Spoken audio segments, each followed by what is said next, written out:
News next top ನ್ಯೂಸ್ಗೆ ಸ್ವಾಗತ. ನಾನು ದರ್ಶನ್ ಶೆಟ್ಟಿ ನಾರ್ಕಳಿ. ಟಾಪ್ ನ್ಯೂಸ್ ನೋಡೋಣ. ಅದಕ್ಕೂ ಮುನ್ನ ಈ ಕ್ಷಣದ ಹೆಡ್ಲೈನ್ಸ್. ಆಸೆ ಇರೋರೆಲ್ಲ ಈಗಲೇ ಸಿಎಂ ಆಗ್ಬಿಡಿ. 2028ರಲ್ಲಿ ಮುಖ್ಯಮಂತ್ರಿಗಾದಿ ಬಿಟ್ಕೊಡೋ ಮಾತೇ ಇಲ್ಲ. ಸತೀಶ್ ಜಾರಕಿಹೊಳಿ ಹೊಸ ಡಿಮ್ಯಾಂಡ್. ಚಾರ್ಮಾಡಿ ಘಾಟ್ನಲ್ಲಿ ಹಬ್ಬಿದ ಕಾಡ್ಗಿಚ್ಚು. ಬೆಂಕಿಯ ಕೆನ್ನಾಲಿಗೆಗೆ ಹೊತ್ತಿ ಉರಿದ ವನ್ಯ ಸಂಪತ್ತು, ಪ್ರಾಣಿ ಸಂಕುಲಕ್ಕೂ ಅಪಾರ ಹಾನಿ. ಕಳೆದ ಬಾರಿ ದಾಖಲೆಯ ಬೆಲೆ ಏರಿಕೆ ಕಂಡಿದ್ದ ಕಾಫಿ ಬೆಳೆಗಾರರಿಗೆ ಶಾಕ್. ಪ್ರಸಕ್ತ ವರ್ಷ ದರ ಕುಸಿತ ಕಂಡು ರೈತರಿಗೆ ಆಘಾತ. ಡಾಲರ್ ರೂಪಾಯಿ ದರ ಅಸ್ಥಿರತೆಯಿಂದ ಅಪಾಯ. ನನಸಾಯಿತು ಕೋಟಿ ಕೋಟಿ ಕನ್ನಡಿಗರ ಕನಸು. ಗಿಲ್ಲಿ ನಟನಿಗೆ ಒಲಿಯಿತು ಬಿಗ್ ಬಾಸ್ ಕಿರೀಟ. ಕಿಚ್ಚ ಸುದೀಪರಿಂದ ವೈಯಕ್ತಿಕ ಬಹುಮಾನ ಘೋಷಣೆ. ಬಿಗ್ ಬಾಸ್ ಇತಿಹಾಸದಲ್ಲಿಯೇ ಹೊಸ ದಾಖಲೆ ಬರೆದ ತುಳುನಾಡಿನ ಕುವರಿ. ಮೊಟ್ಟ ಮೊದಲ ಮಹಿಳಾ ರನ್ನರ್ ಅಪ್ ಎನಿಸಿದ ಕರಾವಳಿಯ ಕೃಷ್ಣ ಸುಂದರಿ. ಕೋಟ್ಯಾಂತರ ಜನತೆಯ ಮನಸ್ಸು ಗೆದ್ದ ಪಟಾಕಿ ಪೋರಿ. ರಾಜ್ಯದಲ್ಲಿ ಅಧಿಕಾರದಲ್ಲಿರುವ ಕಾಂಗ್ರೆಸ್ ಸರ್ಕಾರ ಸದ್ಯ ಸಿಎಂ ಸ್ಥಾನ ಬದಲಾವಣೆಯ ಕುರಿತು ಗೊಂದಲ ಎದುರಿಸುತ್ತಲೇ ಇದೆ.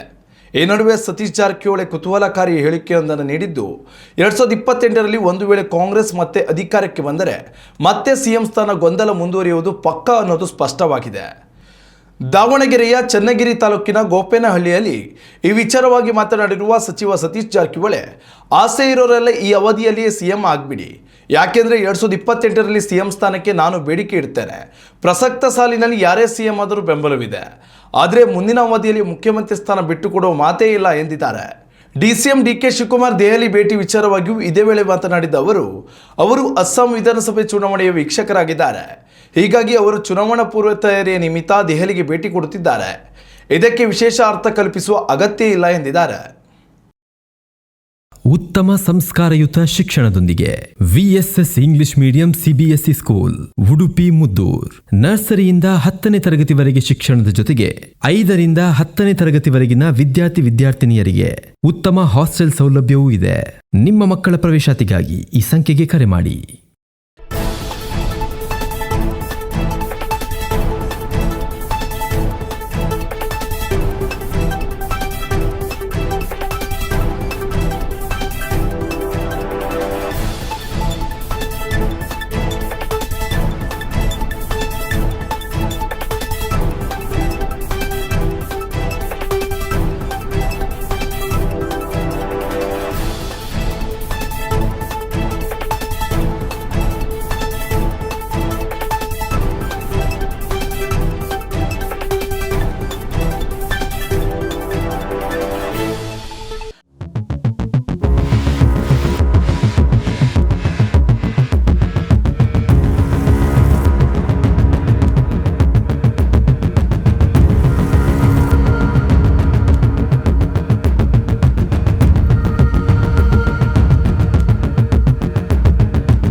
ಉಡುಪಿಯಲ್ಲಿ ನಡೆದ ಶಿರೂರು ಪರ್ಯಾಯ ಮೆರವಣಿಗೆ ವೇಳೆ ಜಿಲ್ಲಾಧಿಕಾರಿ ಸ್ವರೂಪ ಟೀಕೆ ಅವರು ಕೇಸರಿ ಧ್ವಜ ತೋರಿಸಿ ಚಾಲನೆ ನೀಡಿದ ಘಟನೆ ಸಾಮಾಜಿಕ ಜಾಲತಾಣಗಳಲ್ಲಿ ಭಾರಿ ಚರ್ಚೆಗೆ ಕಾರಣವಾಗಿದೆ.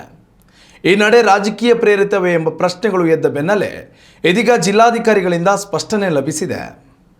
ಪರ್ಯಾಯ ಮೆರವಣಿಗೆಗೆ ಚಾಲನೆ ನೀಡುವ ವೇಳೆ ಶಾಸಕ ಯಶ್ಪಾಲ್ ಸುವರ್ಣ ಅವರು ಕೇಸರಿ ಧ್ವಜವನ್ನು ಜಿಲ್ಲಾಧಿಕಾರಿ ಸ್ವರೂಪ ಟೀಕೆ ಅವರಿಗೆ ಹಸ್ತಾಂತರಿಸಿದರು.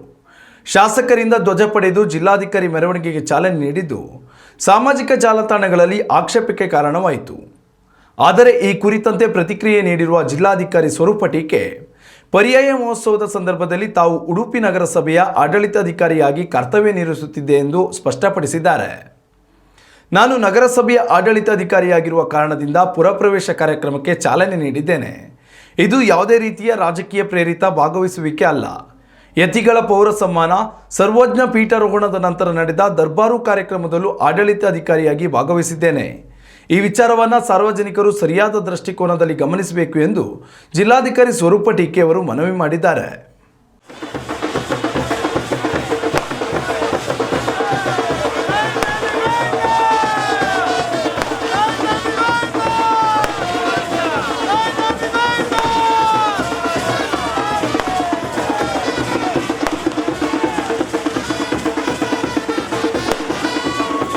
ಉತ್ತಮ ಸಂಸ್ಕಾರಯುತ ಶಿಕ್ಷಣದೊಂದಿಗೆ VSS English medium CBSE school Udupi Muddur. ನರ್ಸರಿಯಿಂದ 10ನೇ ತರಗತಿವರೆಗೆ ಶಿಕ್ಷಣದ ಜೊತೆಗೆ 5ರಿಂದ 10ನೇ ತರಗತಿವರೆಗಿನ ವಿದ್ಯಾರ್ಥಿನಿಯರಿಗೆ ಉತ್ತಮ ಹಾಸ್ಟೆಲ್ ಸೌಲಭ್ಯವೂ ಇದೆ. ನಿಮ್ಮ ಮಕ್ಕಳ ಪ್ರವೇಶಾತಿಗಾಗಿ ಈ ಸಂಖ್ಯೆಗೆ ಕರೆ ಮಾಡಿ. ಚಾರ್ಮಡಿ ಘಾಟಿಯಲ್ಲಿ ಕಾಡ್ಗಿಚ್ಚು ಉಂಟಾಗಿದ್ದು ಅಪಾರ ಪ್ರಮಾಣದಲ್ಲಿ ಅರಣ್ಯ ಸಂಪತ್ತು ನಾಶವಾಗುತ್ತಿದೆ. ಚಿಕ್ಕಮಗಳೂರು ಜಿಲ್ಲೆಯ ಮೂಡಿಗೆರೆ ತಾಲೂಕು ವ್ಯಾಪ್ತಿಯಲ್ಲಿ ಚಾರ್ಮಡಿ ಘಾಟಿ ದಗದಗ ಉರಿಯುತ್ತಿದೆ. ಯಾರೋ ಕಿಡಿಗೇಡಿಗಳ ಕೃತ್ಯದಿಂದ ಚಾರ್ಮಡಿಯಲ್ಲಿ ಈ ಅವಘಡ ಸಂಭವಿಸಿದೆ ಎನ್ನಲಾಗುತ್ತಿದೆ. ಅರಣ್ಯದ ಮೇಲ್ಭಾಗ ಹೊತ್ತಿ ಉರಿಯುತ್ತಿದ್ದು ಅಪಾರ ಪ್ರಮಾಣದಲ್ಲಿ ಅರಣ್ಯ ಸಂಪತ್ತು ಹಾಗೂ ಪ್ರಾಣಿ ಸಂಕುಲಕ್ಕೆ ಹಾನಿ ಉಂಟಾಗಿದೆ. ನಿಯಂತ್ರಣ ಮೀರಿ ಈ ಭಾಗದಲ್ಲಿ ಬೆಂಕಿ ಆವರಿಸಿದ್ದು ಸಾರ್ವಜನಿಕರ ಆತಂಕಕ್ಕೆ ಕಾರಣವಾಗಿದೆ. ಕೂಡಲೇ ಅರಣ್ಯ ಇಲಾಖೆ ಅಧಿಕಾರಿಗಳು ಕಾಡ್ಗಿಚ್ಚು ನಿಯಂತ್ರಣಕ್ಕೆ ಸಮರ್ಪಕ ಕ್ರಮ ಕೈಗೊಳ್ಳಬೇಕಿದ್ದು, ಇಲ್ಲವಾದಲ್ಲಿ ಈ ಬೆಂಕಿಯ ಕೆನ್ನಾಲಿಗೆ ಮತ್ತಷ್ಟು ವನ್ಯ ಸಂಪತ್ತನ್ನು ನಾಶಗೊಳಿಸುವ ಅಪಾಯವಿದೆ. ಕಳೆದ ವರ್ಷ ದಾಖಲೆಯ ದರ ಏರಿಕೆ ಕಂಡಿದ್ದ ಕಾಫಿ ಬೆಳೆಗಾರರಿಗೆ ಈ ವರ್ಷದ ಮೊದಲ ತಿಂಗಳಲ್ಲೇ ನಿರಾಶೆ ಎದುರಾಗಿದೆ. ವರ್ಷದ ಆರಂಭದಲ್ಲಿ ಉತ್ತಮ ಬೆಲೆ ಹೊಂದಿದ್ದ ಕಾಫಿ ತಿಂಗಳಾಂತ್ಯದ ವೇಳೆಗೆ ದರ ಕುಸಿತದ ಅಪಾಯ ಎದುರಿಸುತ್ತಿದೆ. ಇದು ಕಾಫಿ ಬೆಳೆಗಾರರ ಆತಂಕಕ್ಕೆ ಕಾರಣವಾಗಿದೆ. ಕಳೆದ ವರ್ಷ ಫೆಬ್ರವರಿ ತಿಂಗಳಲ್ಲಿ ಅರೇಬಿಕಾ ಹಾಗೂ ರೋಬಸ್ಟಾ ಪಾರ್ಚ್ಮೆಂಟ್ ಕಾಫಿ ದರ 50 ಕೆಜಿ ಚೀಲಕ್ಕೆ ಕ್ರಮವಾಗಿ 29,000 ರೂಪಾಯಿ ಮತ್ತು 24,000 ರೂಪಾಯಿ ಆಗಿತ್ತು. ಆದರೆ ಈ ವರ್ಷ ಈ ಕಾಫಿ ಬೆಳೆಗಳಲ್ಲಿ ಗಣನೀಯ ಇಳಿಕೆ ಕಂಡಿದೆ. ಕಳೆದ ವರ್ಷಕ್ಕಿಂತ ಈ ವರ್ಷ ಮತ್ತಷ್ಟು ಹೆಚ್ಚಿನ ದರ ದೊರಕಬಹುದು ಎಂಬ ನಿರೀಕ್ಷೆಯಲ್ಲಿ ಕಾಫಿ ಬೆಳೆ ಸಂಗ್ರಹಿಸಿ ಇಟ್ಟುಕೊಂಡಿದ್ದ ರೈತರಿಗೆ ಭಾರಿ ನಿರಾಶೆಯಾಗಿದೆ. ಬ್ರೆಜಿಲ್, ವಿಯೆಟ್ನಾಂನಂತಹ ರಾಷ್ಟ್ರಗಳಲ್ಲಿ ಈ ಬಾರಿ ಗಣನೀಯ ಪ್ರಮಾಣದಲ್ಲಿ ಕಾಫಿ ಉತ್ಪಾದನೆ ಹೆಚ್ಚಿರುವುದರಿಂದ ಭಾರತದ ಕಾಫಿಗೆ ಡಿಮ್ಯಾಂಡ್ ಕಮ್ಮಿಯಾಗಿದೆ.